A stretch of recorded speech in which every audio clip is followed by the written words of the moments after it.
Assalamualaikum warahmatullahi wabarakatuh. Salam sejahtera untuk kita semua. Shalom. Om Swastiastu, Namo Buddhaya, salam kebajikan. Perkenalkan, kami dari kelompok 3.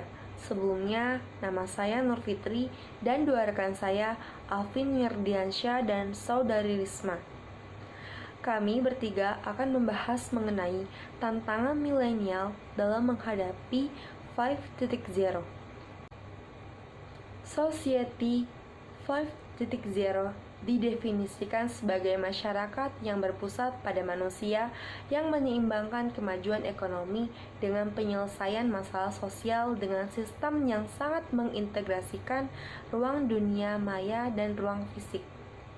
Berdasarkan uraian tersebut, disebutkan bahwa manusia sebagai pusat tatanan kehidupan yang menyeimbangkan kemajuan ekonomi. Seperti kita ketahui, ekonomi merupakan hal yang sangat penting dan vital dalam kehidupan.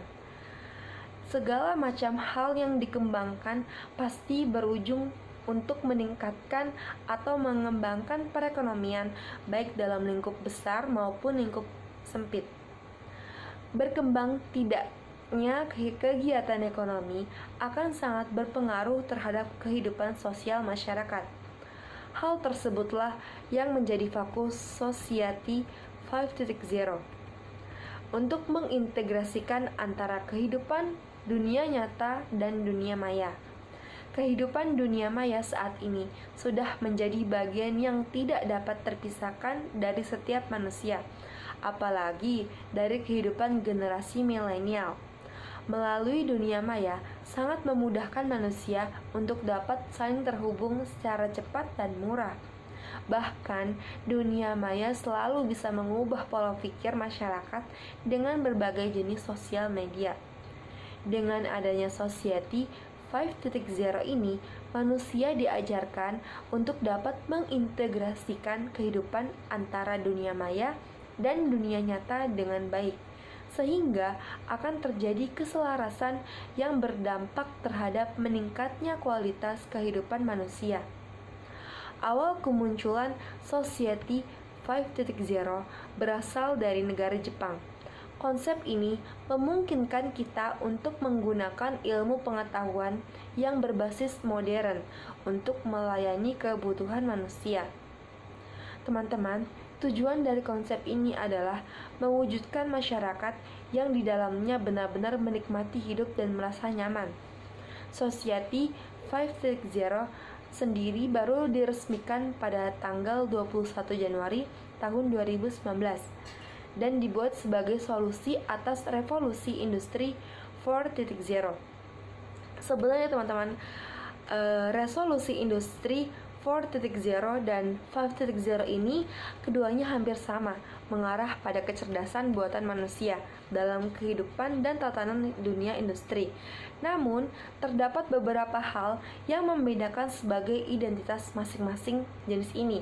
Dalam Society 5.0, nilai baru yang diciptakan melalui perkembangan teknologi dapat meminimalisir adanya kesenjangan pada manusia dan masalah ekonomi pada kemudian hari.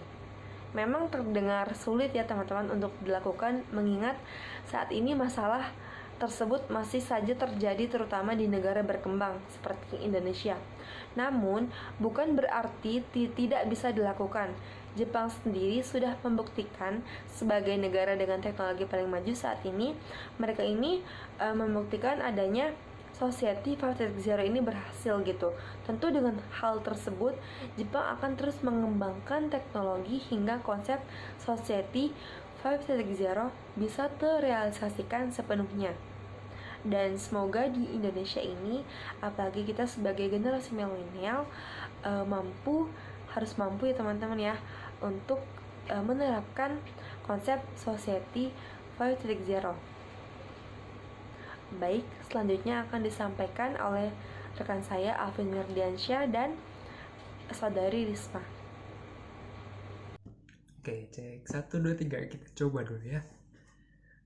Oke, selanjutnya kita akan membahas tentang apa sih dampak yang disebabkan dari Society 5.0 ini atau masyarakat 5.0 gitu. Nah, mungkin pertama kita bahas dulu nih dari dampak positifnya. Nah, jika dilihat Society 5.0 ini sebenarnya bisa dibilang baru gitu ya, atau belum banyak negara yang mengaplikasikannya gitu. Jadi dampaknya itu sebenarnya belum begitu terlihat, cuman sudah ada yang bisa dirasakan gitu. Nah, pertama kita bahas dulu nih dari dampak positifnya. Nah, yang pertama yang paling kentara itu dari perkembangan teknologinya ini. Nah, sebelumnya di era industri 4.0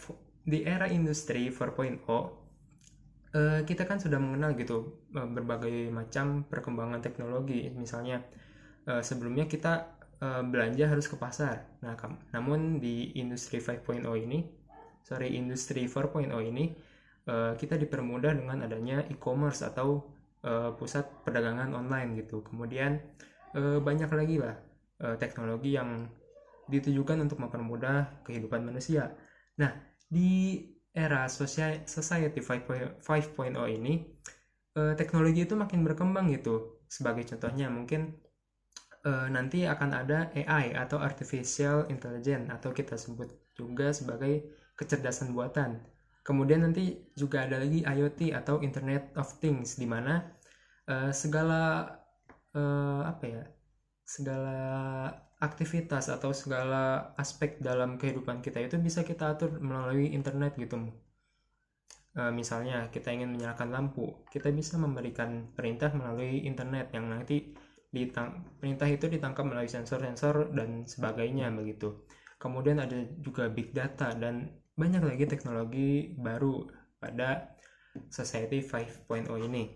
Kemudian karena banyak teknologi baru, maka banyak juga dibutuhkan gitu orang yang paham atau ahli dalam bidang teknologi dan informasi, yang mana itu berarti membutuhkan banyak tenaga ahli, dan tenaga ahli itu berarti memberikan lapangan pekerjaan yang lebih banyak gitu. Banyak lapangan pekerjaan baru yang terbuka di era Society 5.0 ini, terutama untuk bidang IT atau informasi dan teknologi, karena ini dibutuhkan gitu sebagai untuk pengembangan dan pemeliharaan berbagai komponen yang mendukung di Society 5.0.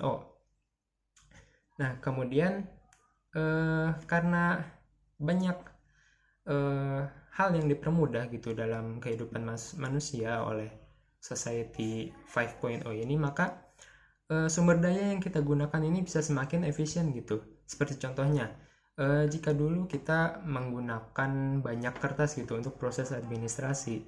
Nah, kemudian di Society 5.0 ini akan dipermudah gitu dengan digital. Nah, sebagai contoh mungkin dulu kita menggunakan kertas, kemudian di Society 5.0 ini kita hanya membutuhkan sebuah kartu gitu, yang di mana di dalamnya itu berisi berbagai macam data kita, sehingga tidak perlu lagi kita repot-repot mengisi berbagai macam form yang tentunya itu akan membuang-buang waktu dan juga kertas itu sendiri gitu. Jadi kita bisa lebih efisien dalam menggunakan sumber daya dan juga waktu. Nah, kemudian untuk dampak negatifnya mungkin sebenarnya tidak jauh berbeda dengan era industri 4.0 gitu, di mana teknologi ini banyak campur tangan dalam kehidupan manusia. Nah, mungkin yang paling kentara itu yang pertama, ada banyak atau beberapa gitu lapangan pekerjaan yang terpaksa harus punah atau ditutup gitu karena tergantikan dengan teknologi. Nah, kebanyakan lapangan pekerjaan ini berada di sektor jasa gitu. Seperti contohnya, mungkin ada kemungkinan gitu untuk para pengemudi atau supir atau ya mitra-mitra seperti ojek online, terus supir taksi, yang kemungkinan akan digantikan dengan autonomous driving system atau sistem kemudi otomatis yang nanti akan dikembangkan di Society 5.0 ini. Kemudian juga pegawai-pegawai bank gitu, mereka mungkin akan banyak digantikan dengan sistem komputer nantinya, karena di era Society 5.0 ini akan banyak bank digital yang beredar di masyarakat begitu. Nah, kemudian karena teknologi ini makin berkembang gitu, perkembangannya sangat pesat, dikhawatirkan gitu ada masyarakat tradisional yang ketinggalan terlalu jauh gitu dengan teknologi ini, yang mana kemudian terjadi perbedaan gap gitu teknologi antara masyarakat tradisional dengan yang hidupnya berada di dekat pusat kota gitu. Nah, tentu saja ini bukan hal yang baik gitu ya, karena selain mempersulit gitu untuk berkomunikasi antara masyarakat tradisional dengan yang sudah berada di Society 5.0 ini, tentunya juga akan mempersulit banyak sektor seperti ekonomi, kemudian juga tentang administrasi dan lain sebagainya. Nah, mungkin itu saja untuk apa sih pengaruh negatif dan positif dari Society 5.0. Kali ini saya akan menyampaikan peluang dan tantangan Society 5.0. Nah, Society 5.0 ini dipandang akan menghilangkan kesenjangan daerah, umur, gender, dan juga perbedaan bahasa, serta memungkinkan penyediaan produk dan layanan yang khusus untuk beragam kebutuhan individu dan juga hal yang lain. Nah, cara ini memungkinkan kita untuk mencapai kemajuan pembangunan ekonomi, di mana Society 5.0 ini akan menemukan solusi untuk masalah-masalah yang dihadapi oleh masyarakat. Nah, selain itu juga Society 5.0 ini memiliki konsep masyarakat yang modern, yang dimana masyarakat tak hanya semata tergantikan oleh teknologi, akan tetapi dengan kata lain diperbudak oleh teknologi itu sendiri. Namun bagi negara-negara yang penduduknya padat seperti contohnya Indonesia, hal ini sangat bermanfaat untuk membantu Indonesia tetap menggunakan teknologi tanpa mengeliminasi peran manusia. Nah, akan tetapi Society 5.0 ini juga memiliki tantangan tersendiri. Nah, bagi negara-negara yang berkembang masih cukup dalam menghadapi industri 4.0 atau 4.0 yang kemarin, dan dimana penduduk atau bangsa-bangsa negara yang berkembang itu hanya dan masih berkutat pada 4.0 atau 4.0 di negaranya. Nah, kemudian bagaimana sih peran kita untuk cara kita dalam menghadapi era Society 5.0 atau 5.0? Nah, bangsa Indonesia juga untuk masa depannya perlu dan harus bisa memanfaatkan potensi pemudanya yang sangat besar dan baik. Nah, baik dari segi kualitas maupun kuantitas. Nah, pemuda Indonesia juga harus memiliki inovasi serta kreatif dalam